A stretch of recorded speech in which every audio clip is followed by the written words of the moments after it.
guys, for today's vlog, naglalaro ako ng escape running head.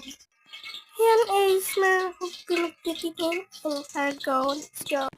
Ngayon, magtitingin muna tayo dito. Kasi wala pang oras. Go. Magtitingin muna ang protection. Ang bawat kumata.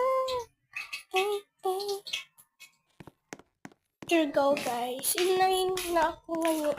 Stage 9 pero meron ng Robux. So go. Dayan.